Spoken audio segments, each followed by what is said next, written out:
गुरुद्वारा गुरु का बाग पटना साहिब। इस स्थान नवाब रहीम बख्श करीम बख्श दो भरावां दा सुक्या होया बगीचा सी। श्री गुरु तेग बहादुर जी नौवीं पातशाही ने असम तो वापसी समय इस बाग दे विच अपना डेरा लाया। गुरु जी दे चरण पैंदे ही सुक्या बाग हरिया भरिया हो गया। नवाबा ने यह बाग गुरु जी नूं समर्पित कर दिता ते बाग दा घेरा यानी कि चार दीवारी अपने वल्लों करवाउण दा संकल्प लिया। इस स्थान दे उत्ते थड़ा साहब है जिस दे उत्ते गुरु जी आके बैठे सन। वो थड़ा साहब सुशोभित है। निम दा दरख्त है जो गुरु जी दे दातन तो वड्डा होया। वो खूह है जिस दे जल नाल नवाब दी पत्नी दा कोड़ दूर होया। इत्थे ही विसाख सुदी 7वीं वाले दिन बाला प्रीतम गोबिंद राय जी दा अपने पिता सतगुर श्री गुरु तेग बहादुर जी दे नाल पहली बार सरीरक तौर ते मिलाप होया सी। इत्थे दी विसाख सुदी 7वीं दा विशेष महात्म है। हर साल विशेष समागम गुरपुरब मनाया जाता है। सो तुहानूं दर्शन कराउने आ नाल नाल और गुरु घर दे दर्शन करके तुसी भी भागां वाले बनो।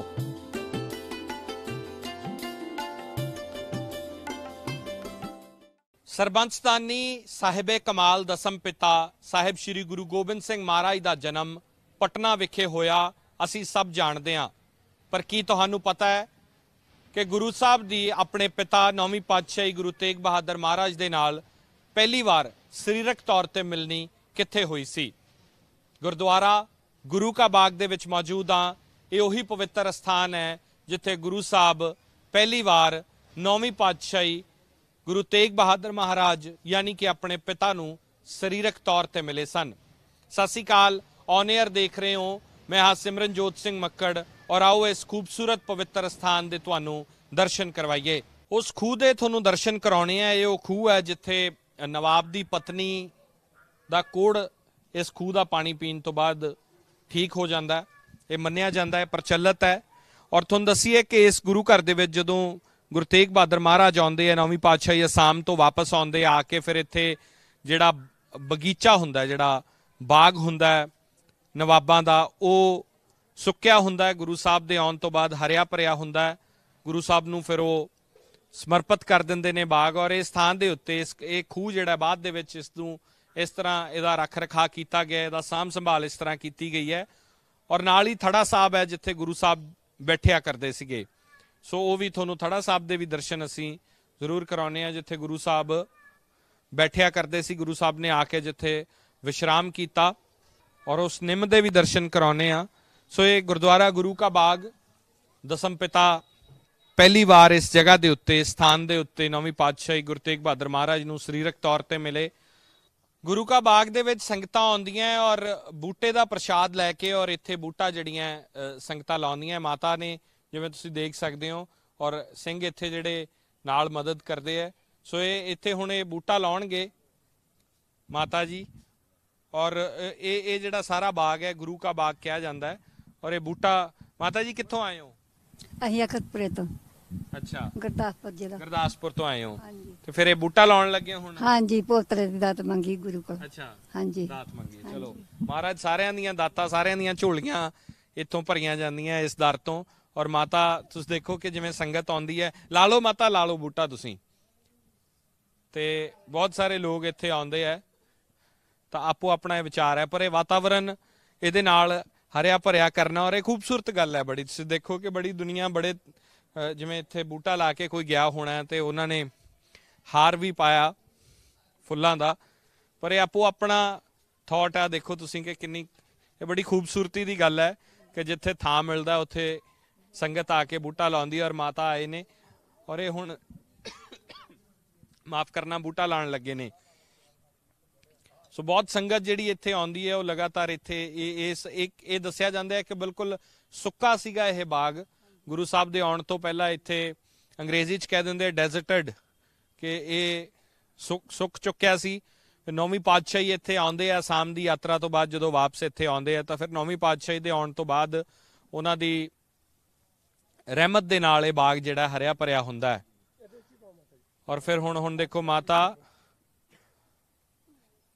ਇਹ ਬੂਟਾ ਹੁਣ ਮਾਤਾ ਲਾਉਣ ਲੱਗੀ ਹੈ। ਤਾਂ ਇਹ ਬਹੁਤ ਖੂਬਸੂਰਤੀ ਦੀ ਗੱਲ ਹੈ ਕਿ ਦੇਖੋ ਗੁਰਬਾਣੀ ਹਮੇਸ਼ਾ ਕੁਦਰਤ ਦੀ ਗੱਲ ਕਰਦੀ, ਗੁਰਬਾਣੀ ਚੁਗਿਰਦੇ ਦੀ ਗੱਲ ਕਰਦੀ ਹੈ। ਔਰ ਸਿੱਖ ਪੰਥ ਦੀ ਫਿਲਾਸਫੀ ਇਸੇ ਤੇ ਖੜੀ ਹੈ ਕਿ ਅਸੀਂ ਨੇਚਰ ਨੂੰ ਜਿਹੜਾ ਉਹ ਜਿੰਨਾ ਸੰਭਾਲ ਸਕੀਏ ਸਾਡਾ ਫਰਜ਼ ਬਣਦਾ ਹੈ।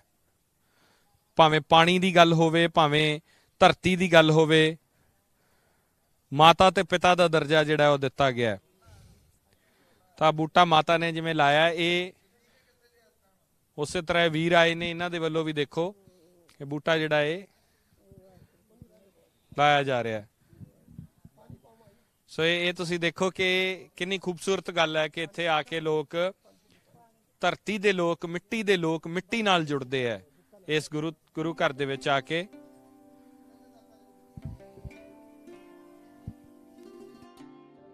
ਗੁਰਦੁਆਰਾ ਗੁਰੂ ਕਾ ਬਾਗ ਸ਼੍ਰੀ ਗੁਰੂ ਨਾਨਕ ਦੇਵ ਜੀ ਮਹਾਰਾਜ ਦੀ ਲਗਾਈ ਹੋਈ ਸਿੱਖ ਫੁਲਵਾੜੀ ਨੂੰ ਸਿੰਜਣ ਅਤੇ ਸੁਰਜੀਤ ਕਰਨ ਦੇ ਲਈ ਸ਼੍ਰੀ ਗੁਰੂ ਤੇਗ ਬਹਾਦਰ ਜੀ ਮਹਾਰਾਜ ਨੇ ਪੂਰਬ ਦਾ ਦੌਰਾ ਆਰੰਭਿਆ ਅਤੇ ਪਰਿਵਾਰ ਸਮੇਤ ਸੰਨ 1666 ਦੇ ਵਿੱਚ ਪਟਨਾ ਸਾਹਿਬ ਪਹੁੰਚੇ।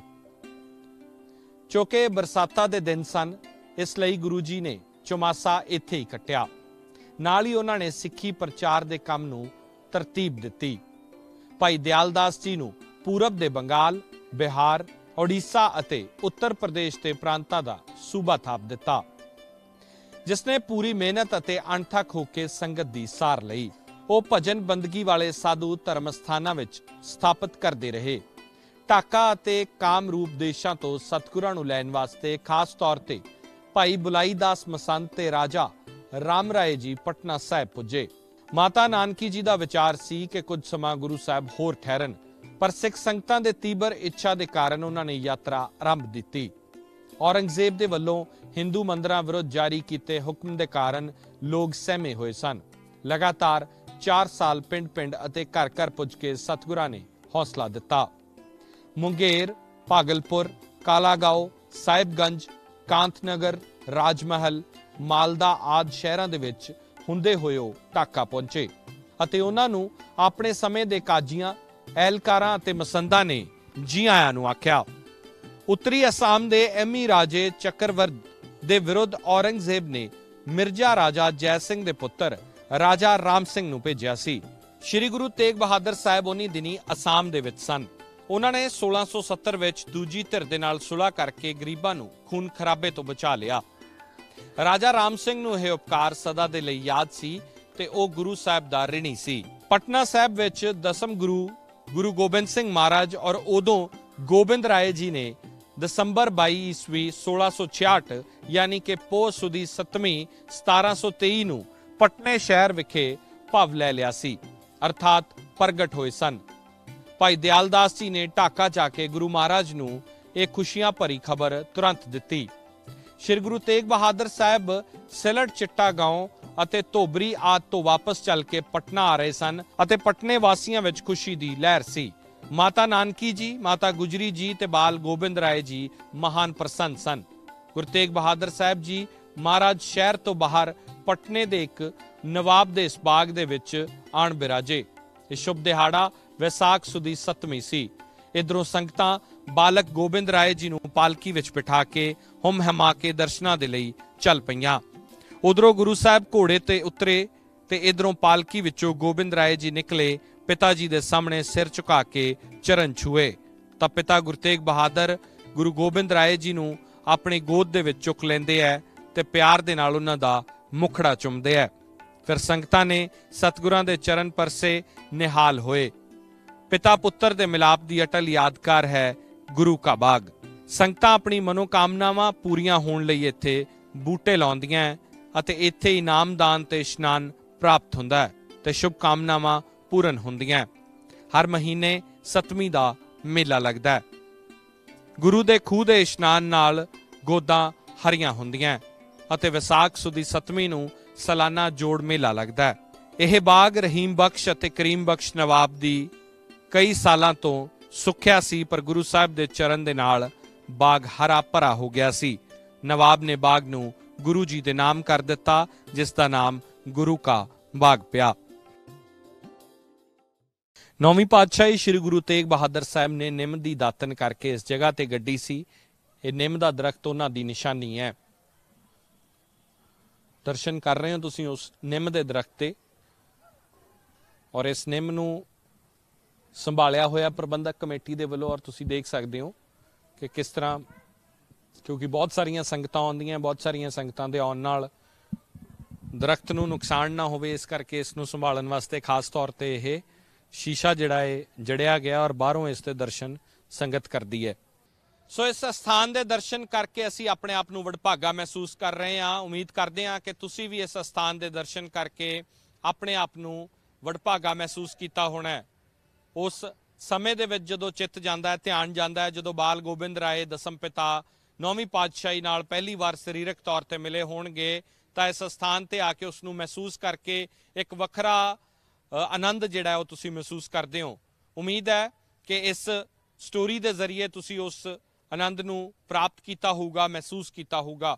ਕੈਮਰਾ ਪਰਸਨ ਜਗਰੂਪ ਸਿੰਘ ਦੇ ਨਾਲ ਸਿਮਰਨਜੋਤ ਸਿੰਘ ਮੱਕੜ, ਔਨ 에ਅਰ, ਪਟਨਾ ਸਾਹਿਬ।